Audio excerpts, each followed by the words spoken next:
Peace means taking into account the dignity of other people and the fact that there are other people who have certain rights.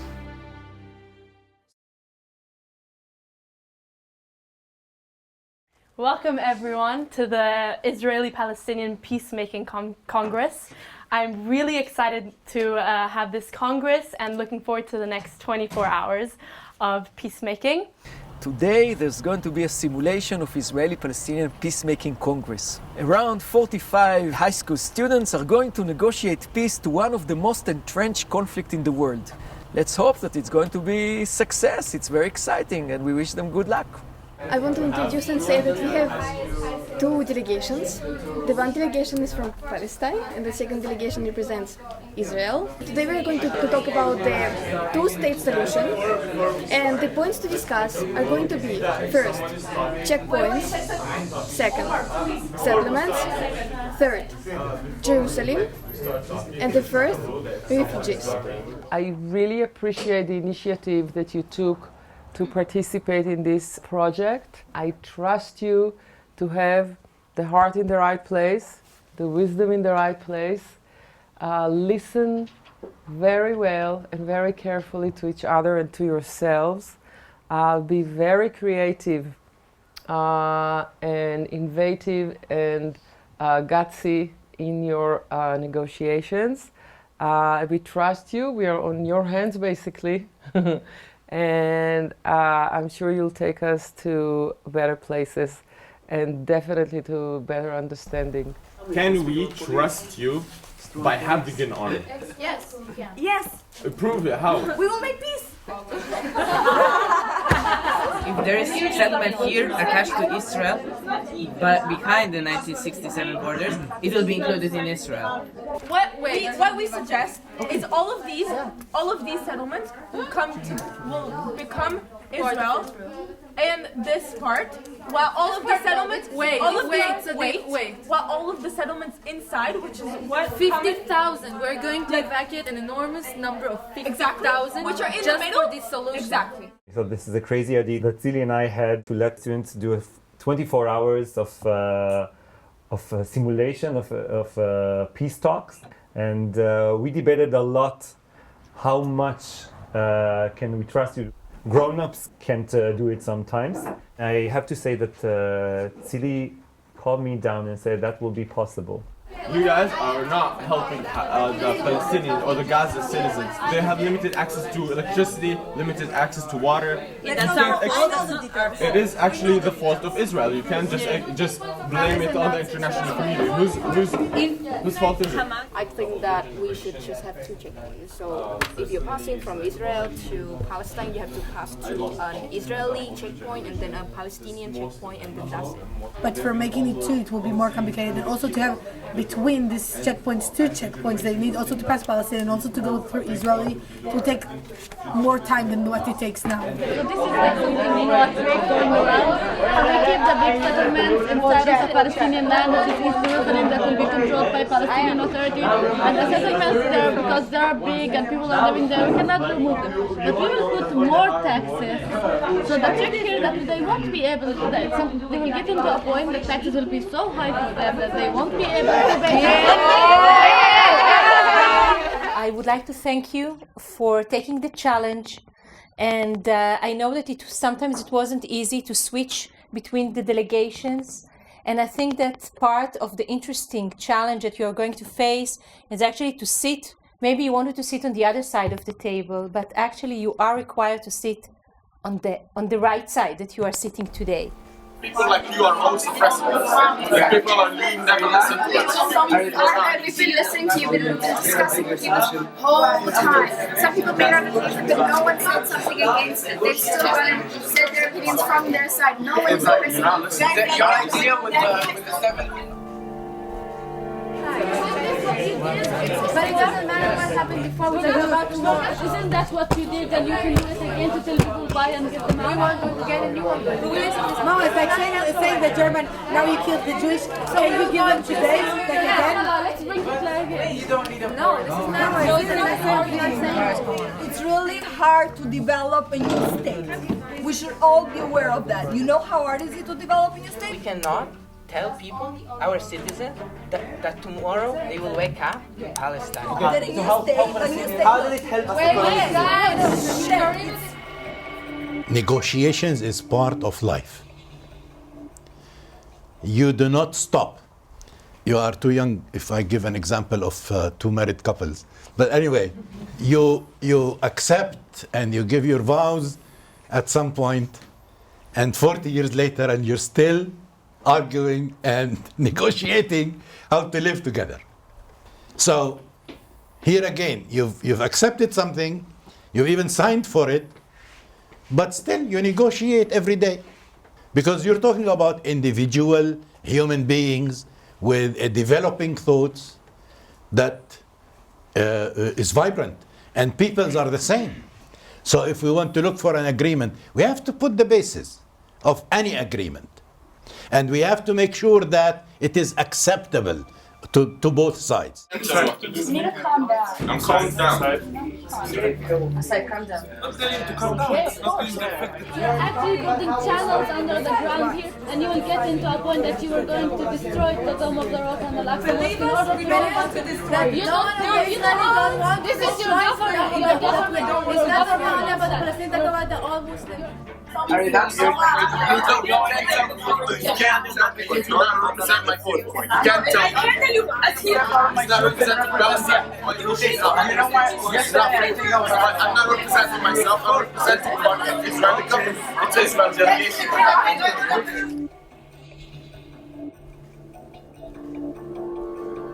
Do you know the difference between track 1 and track 2?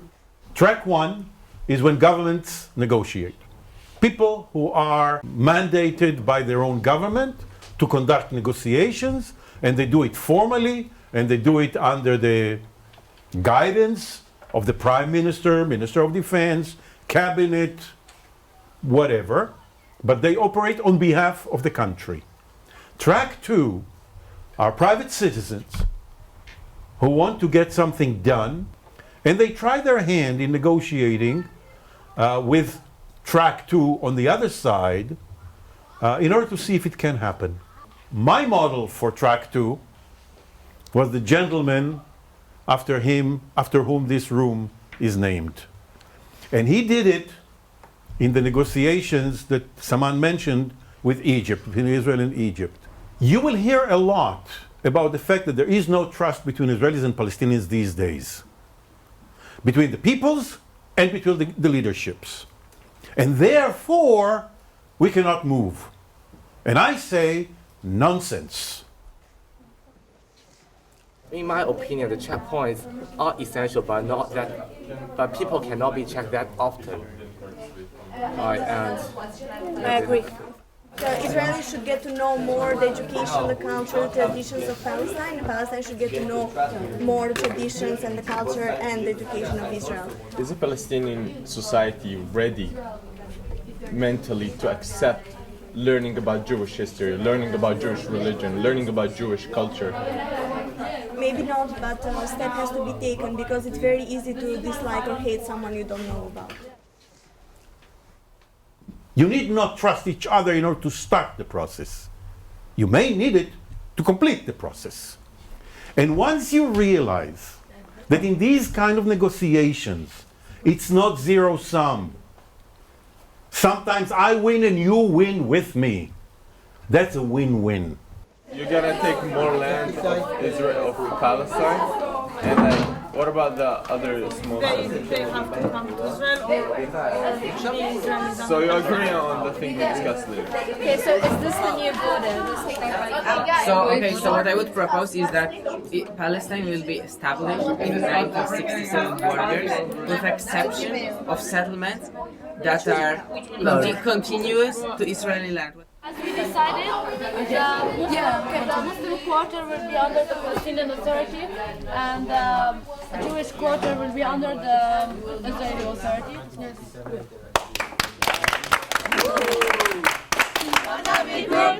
I wanna be group 2! Welcome back, everyone. I hope that you've all had an amazing time for the past 24 hours. Now I'd like to ask Mr. Nathan Stock from the Carter Center to come up to give us a few words. My name is Nathan Stock. I direct the Israel-Palestine office of the Carter Center. President Carter was an old friend of the late Leon Charney, who did so much to found this center. The 9 years I have spent working on this conflict with the Carter Center have made it very clear to me how difficult it is to address the issues at stake in this conflict. So, with that said, I want to just commend the hard work that all of you have done, and I would be very grateful if you could share with me an outline of the agreements that you've reached. Hello everyone, I'm Sebas, I'm from Ecuador. And I'm a Palestinian Israeli. There should be more open schools such as hand in hand in both the Palestinian state and the Israeli state. And there should be conducted more conferences such as Yokobast, such as coexistence groups such as the Seeds of Peace in order to bring both sides together. The Holy City will be administered by a religious council including representatives of Judaism, in this case Christianity and Islam. Israel moved 17% who live in East Jerusalem to West Jerusalem or other part of Israel in a process to 5 or 10 years, which will be the deadline. Excellent. I very much appreciate the focus on education. It's clear that your group has given a great deal of thought to these issues that are very complicated.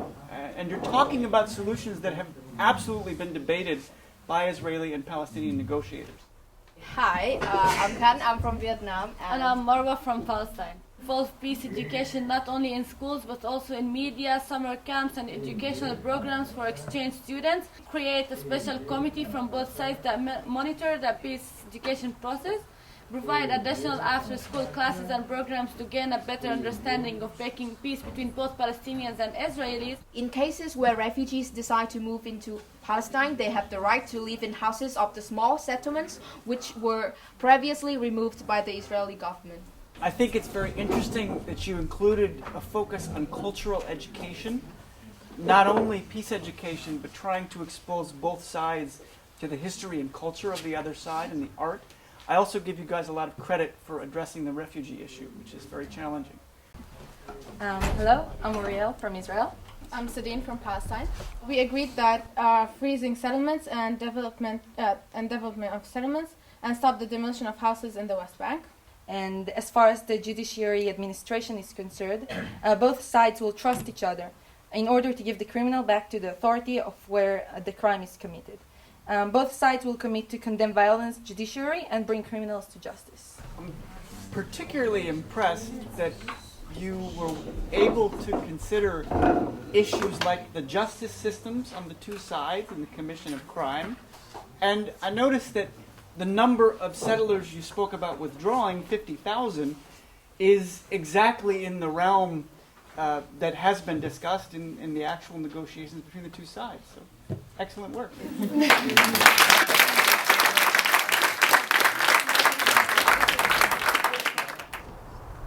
I am proud to open the ceremony, which represents the end of a long process. It is encouraging to work hand in hand with a group of believers who manage to see risks as opportunities. This is the whole magic. Simple as that. I want to say something special about a special man who is no longer with us, unfortunately, the late Mr. Leon Charney. Leon legacy is taught and implemented at EMIS, as we are an ongoing track 2 of devoted people to the idea of peace as he was. Thank you all. I just want to just say how amazing the past 24 hours have been. It's been intense, it's been exciting, but mostly it's been fun. Thank you very much. It was a pleasure and honor to be here. And the solution-focused negotiation is a powerful instrument to reach agreements. And you see here a simulation of around 45 people, young people, Israelis, played the Israelis and Palestinians and reach agreement in 2 days to one of the most entrenched conflicts in the world. This is amazing. And I didn't do it, they did it by themselves, and they deserve all the credits. However, it's very easy to forget it. And if those things are not to evolve into rules and institution, it's going to fade away like everything else. So it's our role to institutionalize this, to involve the Israeli people and the Palestinian people in the peacemaking process, to continue this amazing work in the Charney Center. And thank you very much. I'd like to take a moment to thank the students who participated in the simulation. I know how hard this is, and it was fascinating to see what you had produced in our discussion earlier. In recent years, it's become a kind of conventional wisdom that this conflict is impossible to solve. These model negotiations serve as a reminder that when reasonable people work in good faith, even the most intractable of conflicts can be resolved, and you can be part of that resolution. After these 24 hours of intense 24 hours, especially in our group, I would like to say it was a pleasure to discuss everything that we discussed with all of my group members. As Amina, it was kind of hard for me to describe myself because as someone described himself as Palestinian Israeli, I was stuck in the middle as representative of Palestine and representative of Israel. But I'm glad that I had to listen to all of your point of view, and I think we can take it some step further. I thought for a long time that I'm a very good listener. I always thought, I'm listening, I'm understanding. But honestly, I discovered in the past 24 hours that sometimes we think that we're good listeners, but we're not really listening. I think listening is a very, very important skill that we should not underestimate it, and we should really learn how to develop this skill in order to listen to the other side. I can say that what I experienced those 24 hours was, I can't explain it because it was amazing. I think what we got into our solution were really creative, and both sides were satisfied, and it was much fun to understand the other side and listen to the other side and to see their point of views and not just mine. I just want to say that it was really a unique experience. It was an amazing opportunity to listen to each other, to understand each other, and to feel each other. I think that the way to make peace and actually to achieve peace, that we need to put ourselves on the shoes of another person. Although I was presenting Palestine too, which is my country, I think I presented a lot of ideas that can satisfy both sides so we can get into an agreement. And I hope that this agreement will be real and we can get the two-state solution and we will live in peace and we will get our freedom. Thank you. When we were discussing, we are really passionate about what we are talking about. We are screaming, we get emotional. At some points we had to go away from the table because it was too much. I was convinced what I'm saying and I thought that my reasoning is rational. And then during one of the breaks, I realized that there's also another perspective and maybe it's not exactly what I'm talking about. What I learned from that is that in the negotiations, the break is also sometimes needed. We don't always need to only talk, but sometimes stop and think and analyze what we said. I don't think I can forget most of the moments, most of the amazing negotiations and arguments also that we had. It was an amazing experience. I couldn't be happier with these last 24 hours. It was just a beautiful experience. This is exactly what I had in my mind when I chose this place to build the center among you, EMIS kids. I know the kids, this class I know only this year, but this is the third year, and every year I meet very smart, motivated, brave children, which is very impressive to converse with them and see what goals they put ahead of them. It was wonderful to watch you yesterday and today. You did a great job. And I have no doubt that whether the agreements would come out or won or not, I have no doubt you would be carrying the emotions and the understandings with you for many years, and you'll think about it with everything that you would do. I just want to say a special thank you for Sapir, who I adopted a few years back, and he was in my mind when I decided to build the center, because I knew that the main thing every year would be this Congress, and I wanted him to carry it. Thank you.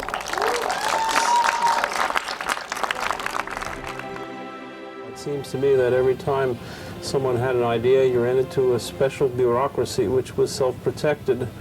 And I think only because of the tenacity of President Carter and his willingness to accept the backdoor channel did the Camp David Peace Treaty really become a reality. My parents came from Poland. Menachem Begin came from Poland, so I understood much about his mind, which Jimmy Carter from the South did not understand. On the other hand, I was obviously an American, and I had tremendous access to the White House, so I'd explain to the Israelis what the American point of view is. So each side, instead of getting stuck, was able to go to a person who could illuminate and show and justify or rationalize the positions of the other before they got into real haggling and strife.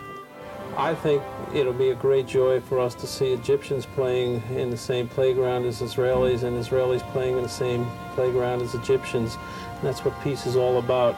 A great philosopher once said that if I can get two people to live together or stay together, then I'll have a great world. The Peace Park will bring more than two people together in harmony, so it's a very worthwhile project, and it's an extension of really what we work for at Camp David.